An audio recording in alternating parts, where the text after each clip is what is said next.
everyone. Thank you for coming today. So today we have our monthly Blockchain Center Meetup event. So we have a couple of interesting speakers for you today. We're going to focus particularly on the Cardano ecosystem. So after Hassan talks us a little bit about Pluto smart contracts and the what's going on this summer with the Cardano ecosystem, Zap CTO Eric Manganero is going to do a development workshop, particularly focusing on Haskell programming. So he's going to give everyone just a high-level view of what's going on with Haskell and Pluto smart contracts, and also he can talk to you about what we're doing at Zap Protocol, including the Oracle test that we just launched and some of the things we have going with NFTs and DEXs and stuff. So everyone, once again, thank you for coming today. And without further ado, Hassan Michael, he's the South Florida Cardano ambassador. He's going to talk to us today a bit about what's going on in the ecosystem. So please take the mic. Thank you. Thank you.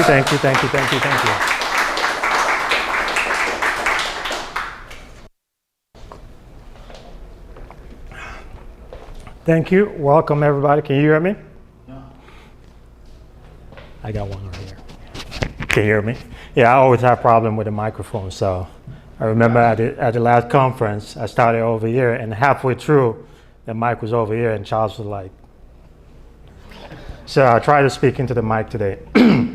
Welcome, and my name is Hassan Michael. There go my information.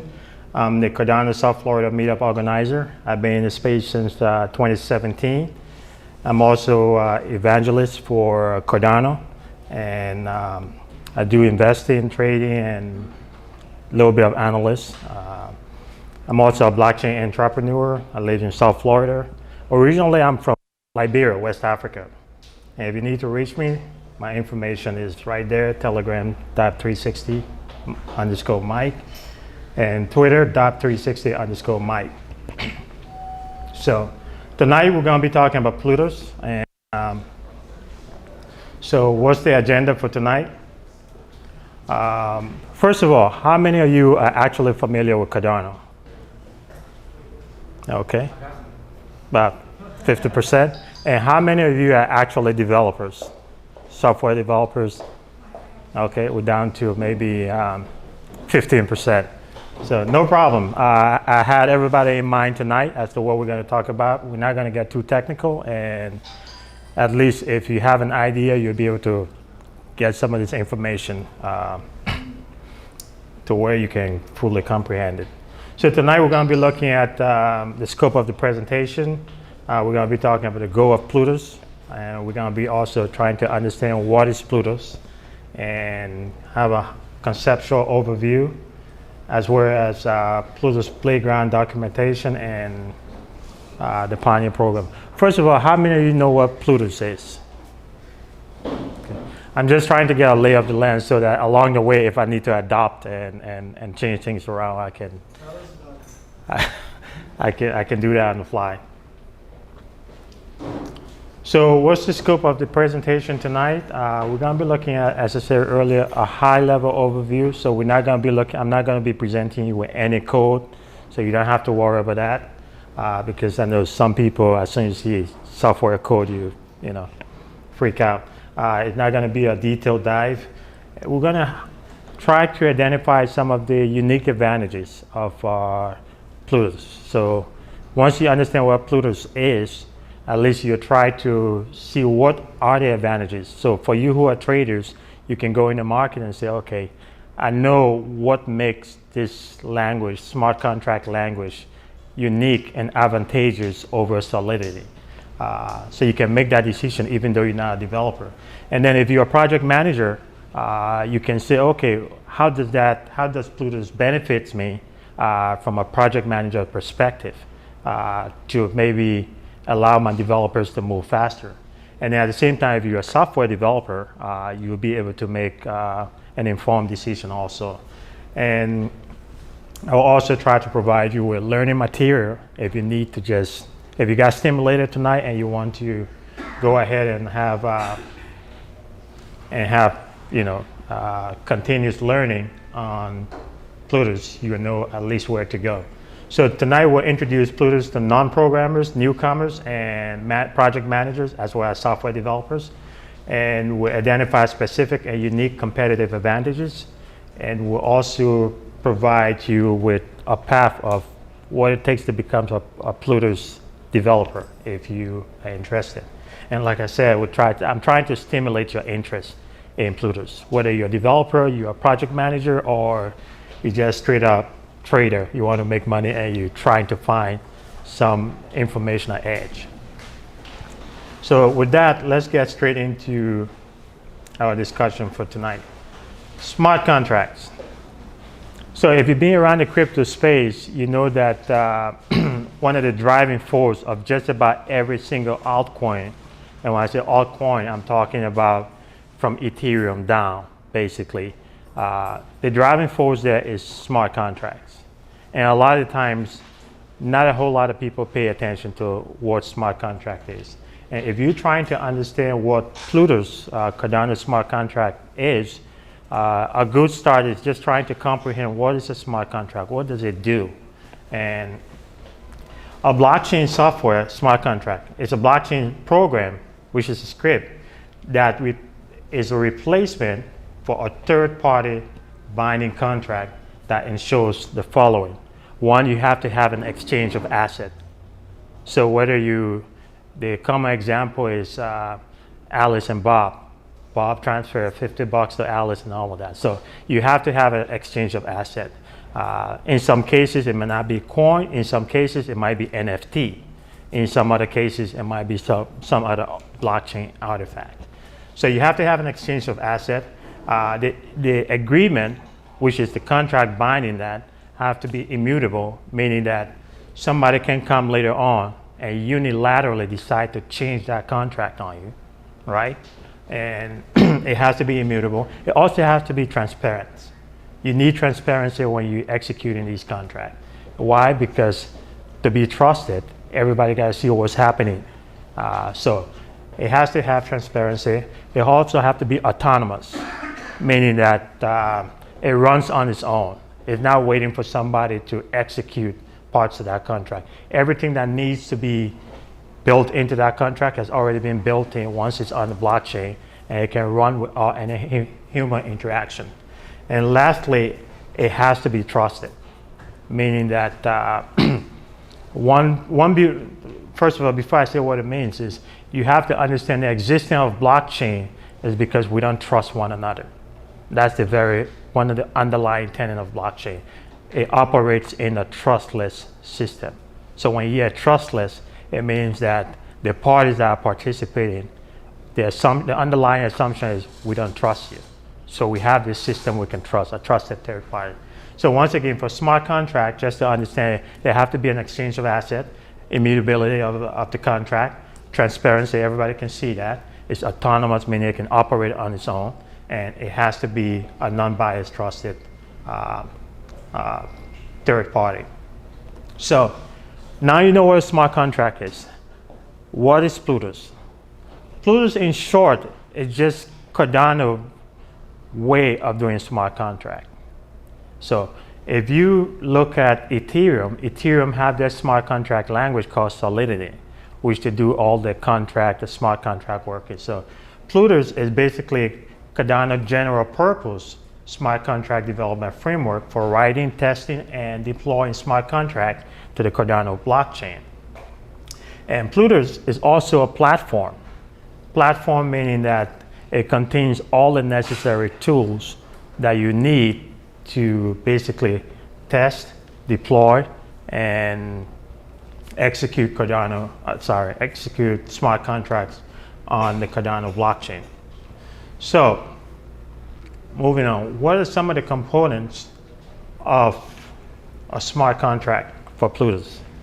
On a high level, you have a wallet. And the wallet basically is what all of you guys might have. So for example, some people got Trezor wallet, some people have Trust wallet, some people have, if you with Solana, a project called Solflare. For Cardano, one of the main wallet, desktop wallet is Daedalus. You also have Yoroi. So you have a wallet API, which is basically whatever you have there, whether it's hardware or it's software, you're going to have APIs that interact there because that's where your asset is. The asset that needs to be exchanged is in your wallet. So Plutus has the APIs for that. And for those of you who are not programmers, API is simply an application programming interface or whatever you want to call it, a way of connecting and communicating. And then Plutus also have what you call your Plutus transaction. And this is where it gets a little technical. And we'll talk about that a little later. You also have the emulator for developers. That's where you can have mock chains. So if you need to test your application, you don't have to go all the way to the full Cardano blockchain. And that's why I give developers the ability right now to test out Pluto on the mock chain, even though the software hasn't been released to the Cardano blockchain yet. And then you have the Plutus intermediary language, which compile other languages to Plutus core. There's Plutus core, Plutus playground, and of course you have documentation. So these are some of the components that you have for Plutus. So what are some of the unique advantages for Cardano, Plutus? So it's a smart contract language, as we said first. It's a language that is unique to Cardano, but then what makes it stand out from a language like Solidity when it comes to writing smart contract? And you hear me keep going to Solidity because Solidity is the largest programming smart contract language right now. So most of your NFTs are written in Solidity. Most of your DeFi, which is decentralized finance, those protocols are written in Solidity. So I'll keep going there because that's the standard, that's the benchmark, that's the first to market, movers for smart contract. So the first thing you see there is Plutus is a high assurance language. And that's something that if you leave from here and you leave with one thing, that's what I want you to leave with. So when I say high assurance, what does that mean? That basically means when you have in software development, there are languages which are developed to develop different types of applications, whether it's Microsoft Word or it's a website. And those languages don't really care if you make too many mistakes in them. So basically, if you create a website or if you create a Microsoft Word and it crashes and you lose your Word document, yeah, you might be pissed off, but guess what? If it's really important to you, you're going to rewrite it, right? But if you are dealing with a high assurance software and it fails, it could be your life. For example, the software that a jet plane will be flying on. If it's not high assurance software and something happened to that, we're talking about death. Or if you were working on an X-ray machine and the software that's supposed to emit the amount of X-ray that come out of that machine, if it malfunction, you're getting a whole lot more radioactive mercury, whatever they use, coming through you. So high assurance software is a piece of software basically that you can, in the case of Cardano, that you can mathematically prove to be correct. So that's the kind of software where basically you can throw a mathematical proof behind it and say, okay, we know everything we do, what we put in, we know exactly what we're going to get out. And it's tested rigorously. So that's the first thing you got to know. Compared to Solidity, Solidity is not operating on the same level. And I will tell you why and how Plutus program can be a high assurance software compared to other software, smart contract software. One of the reasons is because it's based on Haskell. And I think you'll hear the next speaker talk about Haskell. Haskell is a language that is based on lambda calculus. And for those of you who are not software developer or mathematician, basically lambda calculus is a way of proving that something is correct. So think of it as a function. You have your input, and then you have whatever your output is. 2 times 1 will always equals 2. So whenever you put in 2 and you have a 1, you expect 2 out. That's just how it works. So Haskell is one of those languages. So just that language alone, what it does is that it eliminates ambiguity. So when I say, for example, John, is a human, it communicates something to you. John is a human, but you won't be able to tell whether John is a boy or John is a girl. You might infer from the name, that John is a boy. But if I were to tell you a name that you didn't know, and I said John is a human, you won't know that. So Haskell, the language itself, tried to eliminate that kind of ambiguity from the actual code. So that's what gave Plutus one of the edge in being a high assurance language. Like I said earlier, it can be verified for correctness. So the languages, the applications, smart contract that you write will actually be able to be proven as correct. It's a secure language. We'll go into that a little later when we look at some of the functions. But one of the things that makes it secure is the fact that with Plutus, with Haskell again, your functions are what they call deterministic. So everything you do is contained in one simple function, and what you put in, you know exactly what you're coming out. But nothing outside that function can actually manipulate what is inside of that code set. And another reason you want to know about Plutus is you have predictable transaction fees. So for you who are traders or you who are writing code, if you look at Ethereum, you have a problem with that. You can submit a transaction and you don't know how much you're going to be charged until the transaction is actually submitted on chain. The problem with that is if the transaction fails, you still get charged. But with Plutus, you don't. Because in your wallet, you will have the ability of knowing how much your transaction fee is. So when you get to the chain, the blockchain, and it doesn't execute, you don't get charged for that. So that's one of the beauty of that. Fast execution, Plutus, it's on the proof of stake network. And also the development language, you have one development language for both on-chain and off-chain code. And it's also a composite development. For developers, what that means is basically, if you have a big project, you can have 10 developers working on the same project at different times. And neither one of them need to care about what the other person is working on. From a project manager perspective, that is huge because you don't have a bottleneck where Team A is holding up Team B. Because why? Team A just need to consume the output as an input from Team B.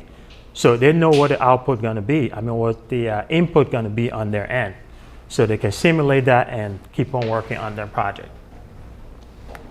So those are some of the competitive advantages. So let's get into the actual Plutus smart contract. I gotta keep track of time here, so excuse me a little bit. Okay. So into the actual Plutus smart contract, and this is pivoted more toward developer. You're gonna have two major pieces. You have your on-chain code and you have your off-chain code. And your on-chain code usually is the code that runs in, like I said earlier, in your wallet.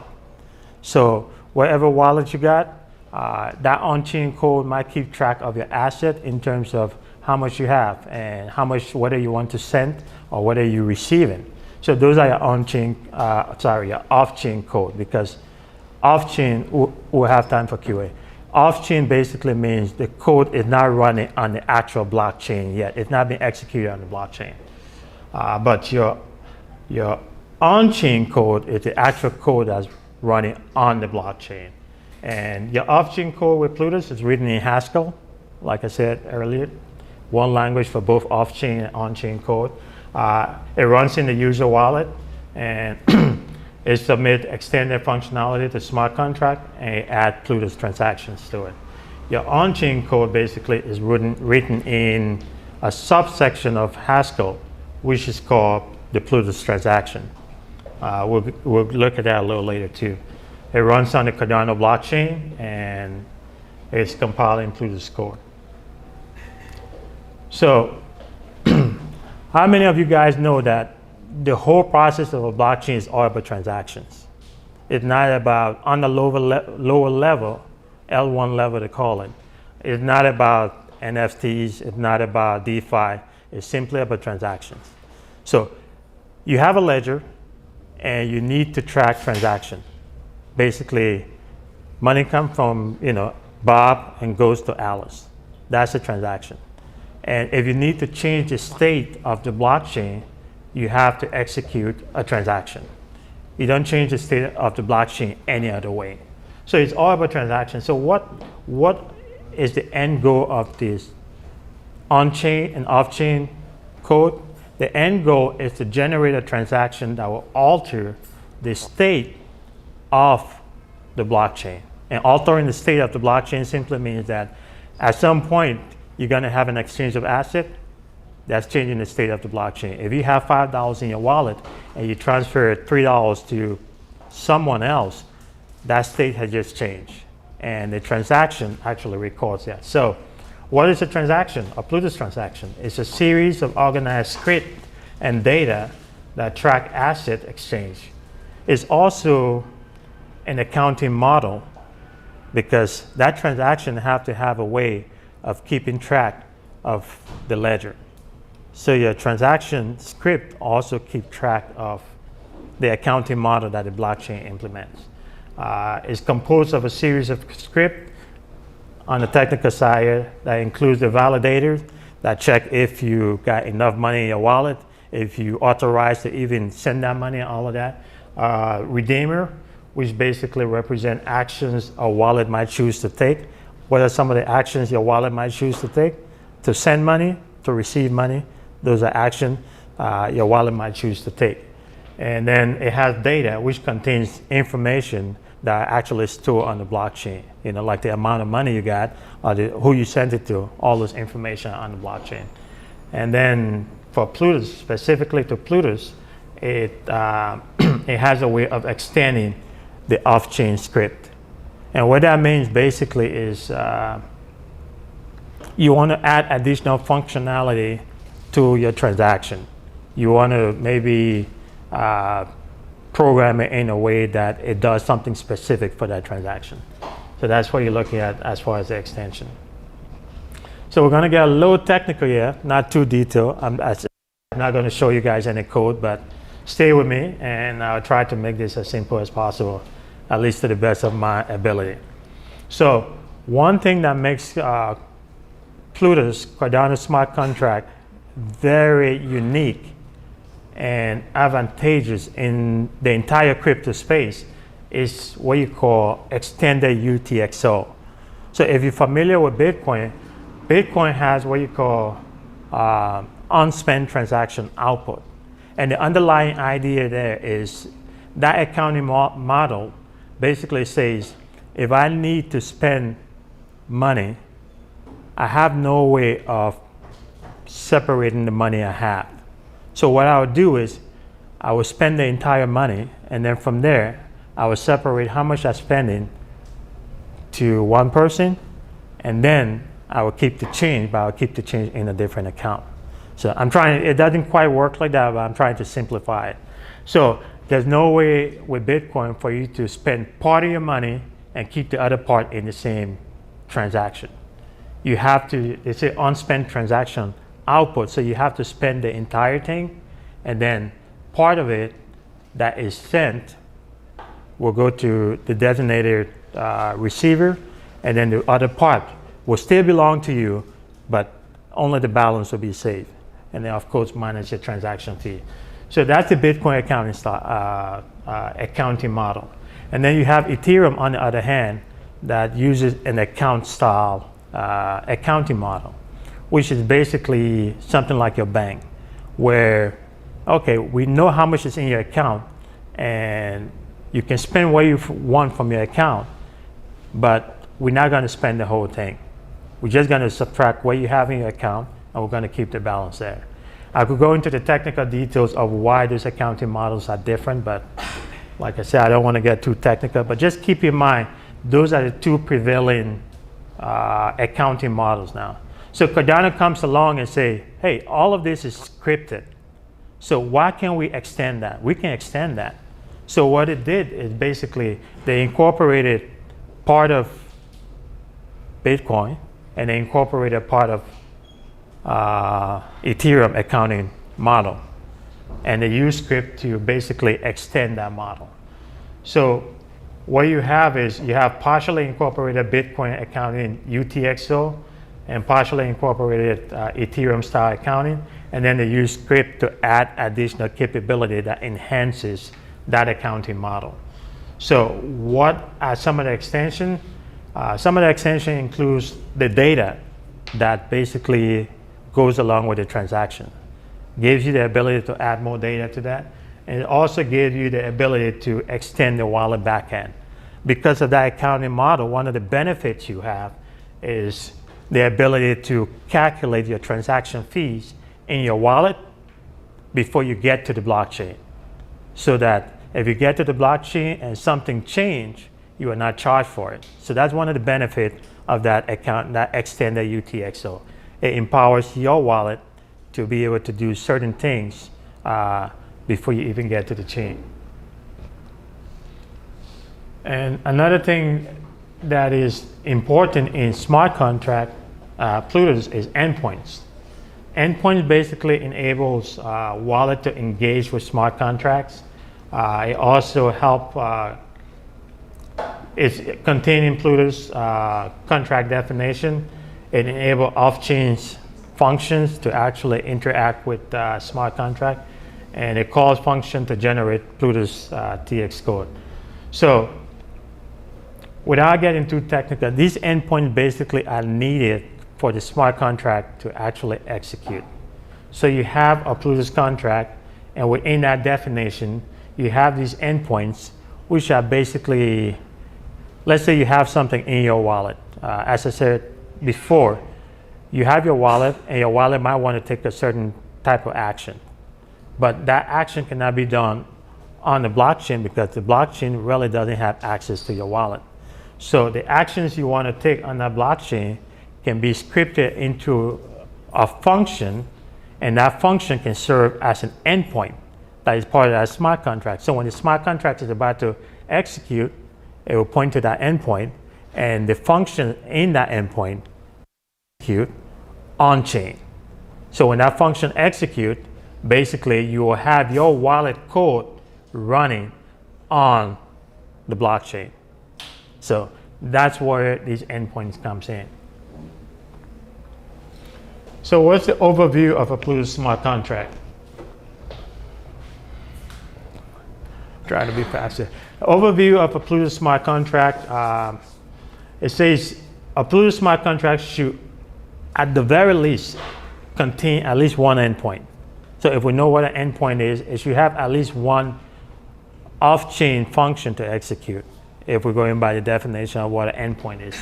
And it should have a validator. It should have a way to validate the transaction, a redeemer, which is basically deciding what the asset wallet wants to do, what kind of action it wants to take. And it should have a data script. It should have certain blockchain data being accompanied with that transaction in the smart contract. And that particular piece of smart contract should allow you to either pay to a contract or to spend to a contract.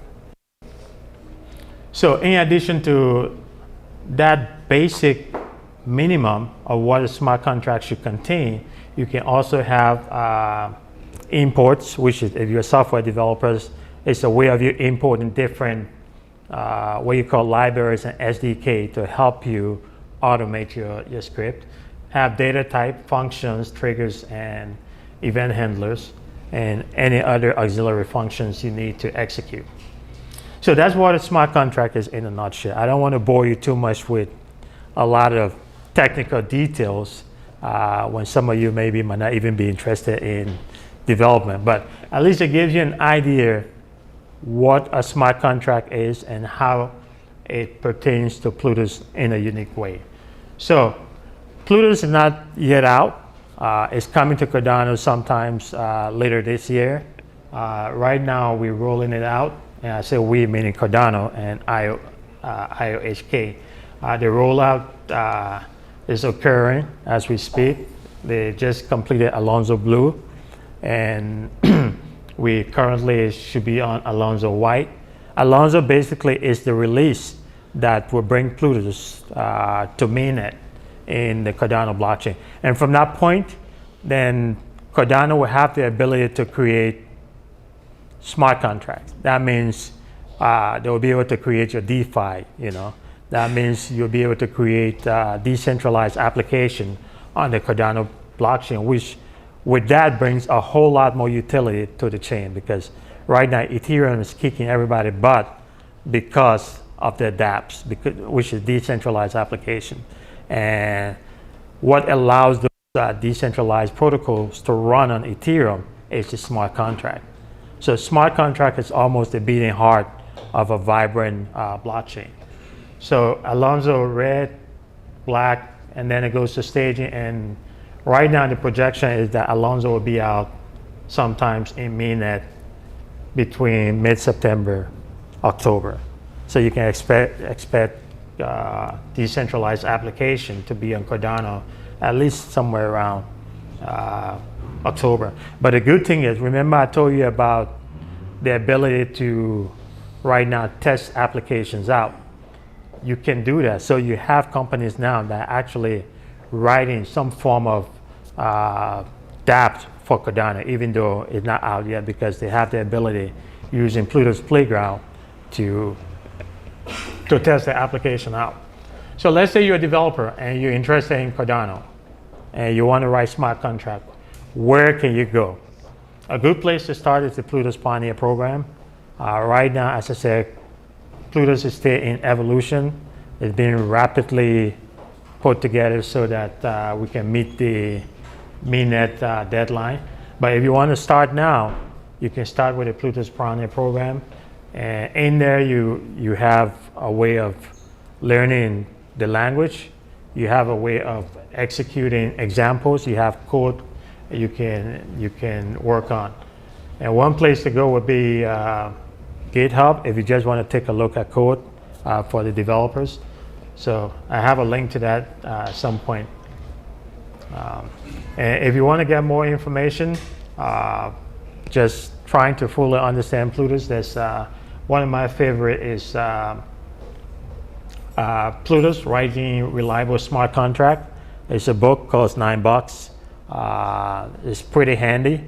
It's something if you're a developer and you just want to wrap your head around some of the technical details of it and the conceptual approach that Cardano is using, that is a good place to start. And also Haskell. If you're going to be a Plutus developer, it will be extremely helpful if you learn Haskell, because the entire Plutus ecosystem is embedded in Haskell, the programming language. And then too, you got a developer documentation and all of that if you want to go there.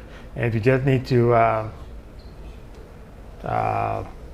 work on getting more information, there's the documentation. You can go to Cardano. Let me see if I can get to it. Yeah, I can get to it. Programming languages, and there's Plutus there, getting started. And you have your tools over here. This is Plutus Playground. Sorry, that's not up right now. I thought it was up. Apparently it's down. Not, but anyway, you can get to Plutus Playground, and you'll be able to play around with the mock chain and mock wallet and simulation, where you have a hello world program and all of that. And I think with that, my time is just about out. And if you have more questions, I'll give about maybe five or so minutes. We can do QA and questions. Go ahead. Yeah, you kept mentioning off-chain scripts. Is that like Bitcoin unlock scripts? Off-chain. What was the question? He's talking about off-chain script and if it relates to Bitcoin. Bitcoin what? Yeah, like Bitcoin has scripts too. So is it like Bitcoin scripts that you attach to each transaction? It could be, but off-chain script basically a script that run not on the blockchain. So if it runs in a wallet, right, and at some point it gets assimilated to run on a blockchain, you can consider that off-chain script, because basically the wallet has what you call actions that it has to take, right? and those actions can only be done in the wallet. That's what makes them off-chain. Just like UI Not UI. The UI is actually part of your GUI environment. So that's not considered off-chain script because the UI is not part of your wallet. So when we're talking about off-chain script is basically an interface that will allow things done in the wallet to also be executed on-chain. what's an example? What would be a good example? A good example to say, for example, I have a dataless wallet, right? I can go in my wallet and say, I want to send money, right? And I can say how much I want to send. All of that is happening in the wallet. It's not happening on the blockchain. Okay, until I hit send, right? Nothing has hit the chain yet. So when I hit send, that off-chain code that just occurred in the wallet, meaning that I have my data, what my account is, my public key is, my private key to give authorization to the wallet to send the funds, the amount I'm sending, all of that are off-chain data that are in the wallet. So when I hit send, that becomes part of the data that gets placed in the transaction that runs on-chain, So the, that hits the ledger. okay, so you're not.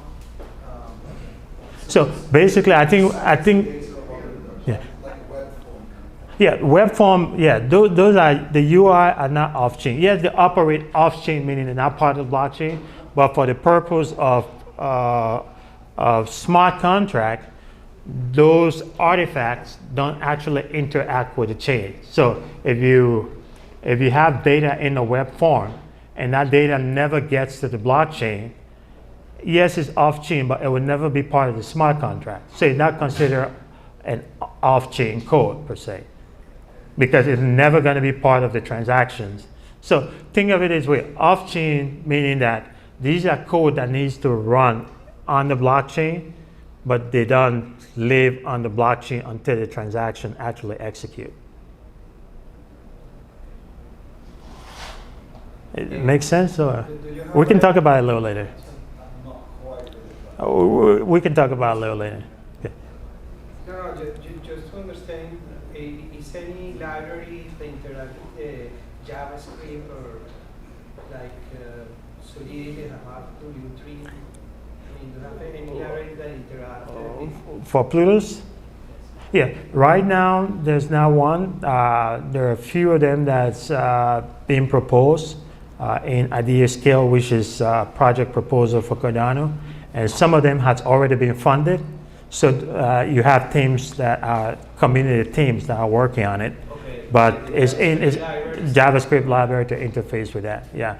But in addition, if you're a Solidity programmer right now, Cardano also got things like an EVM that will be part of the Cardano ecosystem. So if you know Solidity, you can write in there and it gets compiled to Okay, yeah. so it's compatible with Solidity? It will be, it's not compatible yet. Okay, but it will. It will be, yeah, yeah. But not Plutus. Plutus is a whole separate language. Okay, but Cardano is But the EV compatible with The Solidity? EVM will give you the ability to do that, yeah, eventually, yeah. And another question, do you have another unit that is for enterprise cases that basically you run Ethereum and can do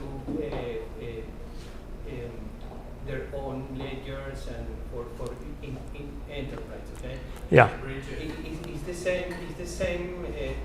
Cardano will have the same concept. Cardano have a suite of product right now. I think they call them the Atala suite of products. And you have things like Atala Prism, Atala which is digital identity. And these are decentralized application that ties back into Cardano, but they tailor more towards the enterprise side of things. So I can So set what my you- own network. Yeah, so what you're talking about is permission blockchain. That Yes. permission blockchain, which is you have control over that chain and everything, but it's still the Cardano blockchain, but it's basically a silo off. So you do have the ability to Okay. spin up a Cardano node and run your own blockchain using Cardano and stuff. Yeah. take one more question, and then I think I'll sign up. Go ahead. Hey man, it's good seeing you in person, attending your meetups online. So over the last, I guess, year or so, it's good. So, anyways, I have a real question. I have a dumb question. I'll ask the real question first. Okay. So, I think a lot of times when we're learning smart contracts, we make a typical voting app. So, other voting apps we make as a little role type thing too. Wall is more like the visualization type thing too. Everything is in, on a D app type thing. Okay. So in this case, if we use that hello world type of template, how would we create typical voting smart contracts or voting D app using this method? Basically having smart contracts for the wallet and the blockchain. You don't obviously go into the code, but just like what's the architectural blocks? What would before putting the D app, now goes to the wallet? How do we actually do that as a block type system? One of the beauty of Cardano is that first of all, even if you have a voting app, you need some kind of asset to go with it, right? And with Cardano, once you have a dApp, a decentralized application or asset in there, Cardano has built into it, and is still working on it, where you automatically get the governance system attributed to your application. So something of that nature, you won't have to develop it. You just have to inherit it from what Cardano have and customize it to yours. They are working on that. So basically, you don't have to reinvent the wheel. So that's something that's one of the beauty of the project. They're still working on, and no other project out there have that this time. So, yeah. You kind of answered my dumb question already. Yeah, just go ahead. Yeah, the dumb question is we're actually in the filmmaker space. Most of my filmmaker friends are here, and storytellers, storytelling coaches and stuff. So, from that point of view, say we had, a lot of times, people are adding like blockchain or blockchain type plots to their existing films and stuff with some of our friends. So say I had like a character name, just say Vladimir P. And he wanted to hack the voting system to make something like R over there, ex-president of the United States. Where would Vladimir P. hack this chain, basically, or hack the stack to basically affect the results of an election? In a theoretical. So, I understand what you're saying. So, basically, what's the weakest point for you to hack the system? Yeah, I think that's something for you to discover, because we are looking for it too. Yeah, I don't know one. Yeah, because the reason I say that is you gotta understand one of the key tenets of blockchain is immutability, right? So with that immutability comes the fault tolerance or the resilience for it to be changed by one person. So if you're talking about hacking, you're talking about going in there and changing it. And that's the very nature of decentralization. So what they do is that they built in a cost. How much is it going to cost you to reorganize the block? Because that's what you're doing. You're trying to write a transaction into a block, and you're trying to go back on the blockchain, remove one of the block, and replace it with a block that you just put your fake transaction in. So how much is it going to cost you, right, to go and replace this block in all the computers, all the nodes that run this blockchain? So that's what you're looking at. Since it's an open source wallet contract, they would just create a fork of the wallets and have it as their own wallet that's actually not as secure, but they'll hack the wallet size. The problem is, even if you hack the wallet, you still have, you remember one of the script I talked about, the validators. So you do have gatekeepers. You have a whole series of check and balance, right? If you take into consideration, for example, an asset, let's say Bitcoin, for example, the blockchain already know how many Bitcoins out there.